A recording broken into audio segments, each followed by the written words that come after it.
One of the most important parts of making a wooden bow is establishing the back. How well you do this will determine whether the bow stays together or not. When a wooden bow is drawn, the wood is subjected to two very powerful but opposite forces. The back, the side away from the archer, undergoes stretching or tension, whereas the belly, the side toward the archer, is compressed.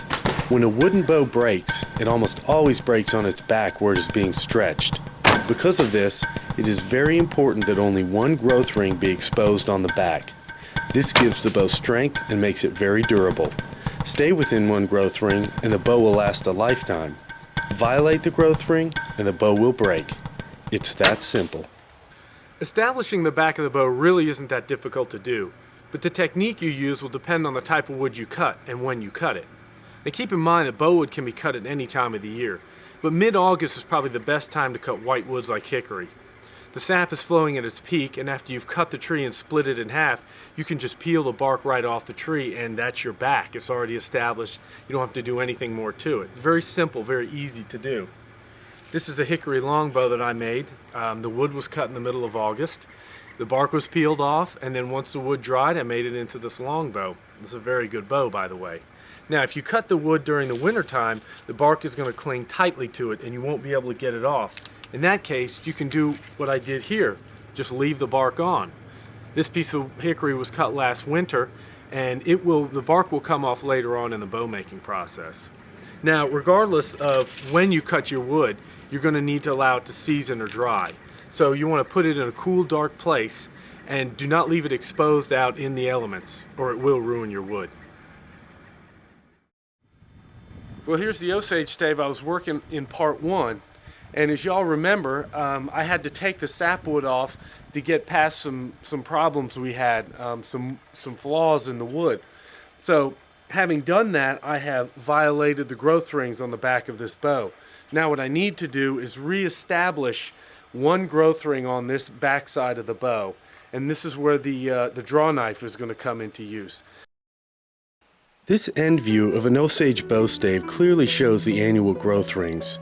In the spring, when the tree first emerges from dormancy, it produces early wood, also called spring wood. However, this wood is very weak and brittle. The early wood can be seen as the lighter colored rings in this piece of wood. Several weeks later, when sunlight is plentiful and the sap is flowing at its maximum, growth will accelerate and the tree will begin producing summer wood, also called late wood. The late wood can be seen as the darker rings in between the lighter spring growth. Late wood is considerably stronger and much more flexible than early wood.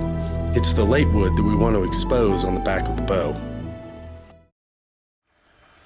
Now the way I'll start this is I'm going to examine the end of this stave and start removing wood with the draw knife carefully until I expose one growth ring on this side.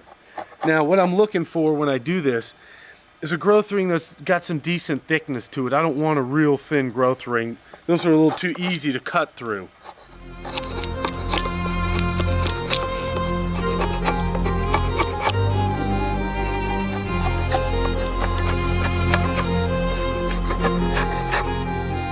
This is the end of the bow stave. After I've established one ring, I wanted to show you what it looks like.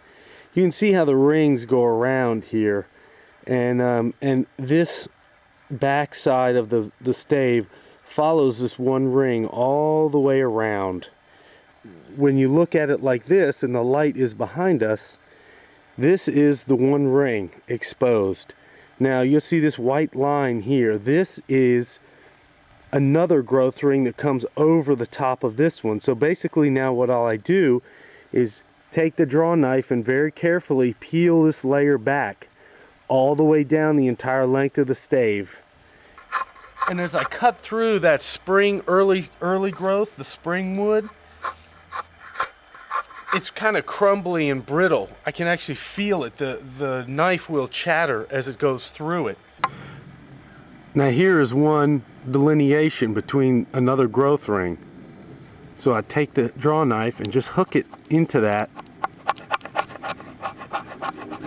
And you see it creates that little chatter mark as I go through the spring growth.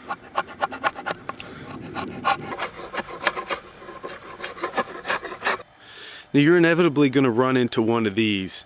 This is a small knot.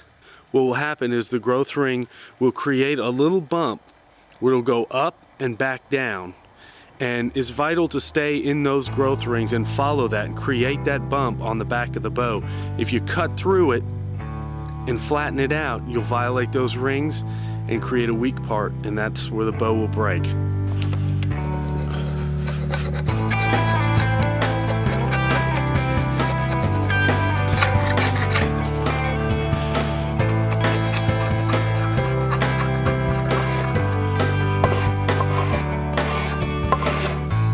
Well, I've exposed one growth ring on the entire length of this stave, and it took a while to do it, but it's worth it to go slowly. This is not a race.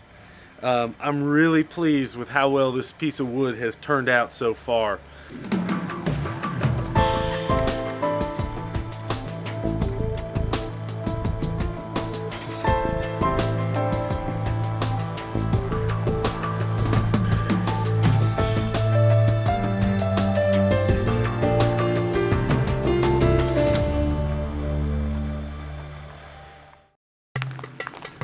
Now that the back is down to one growth ring and the handle is marked, it's time to do some major wood removal.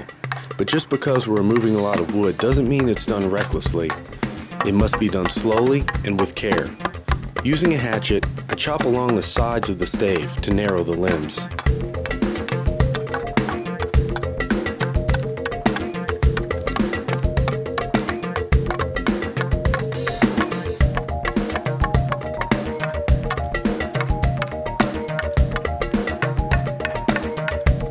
I want to emphasize that all the wood removal that you'll see me doing from this point on is on the sides and the belly of the bow. The back has already been established to one growth ring, and there's no reason to touch it.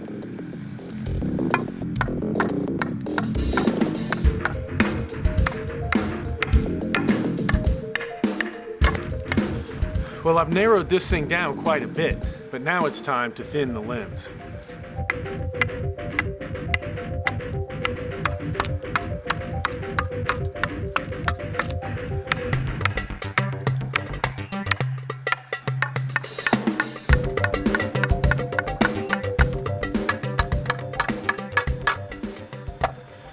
Now, as you can see, I've thinned this down quite a bit. The limbs are full width, but they're a lot thinner. So what I'm going to do now is I'm going to actually leave them like this. And you've noticed too that I've left the handles really big and bulky and thick. Now we got to shape this handle down and get it to fit your individual grip. Now I prefer, when I make my handles, I like them narrow and deep. So narrow when viewed from the back and deep when viewed from the side. This will make your bow much more center shot, make it more accurate and forgiving to shoot. Now to narrow this handle down, that you can either use your hatchet, but you want to be really careful because it's very easy to go too deep and split the wood. I prefer to use a wood rasp, just a large tooth file for removing wood. And yes, it's slower, but at least you won't make any mistakes. You've invested a lot of time into your bow. I've invested a lot of time into this bow, and I don't want to mess it up. So I prefer to use the rasp for shaping my handle.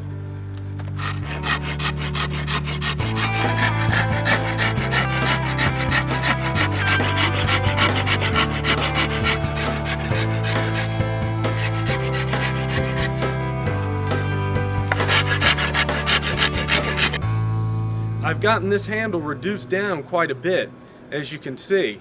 The bow is beginning to take shape, but there's still a lot of work that needs to be done on this. I'll continue to reduce this handle down and custom fit it so that it's comfortable and shaped for my grip.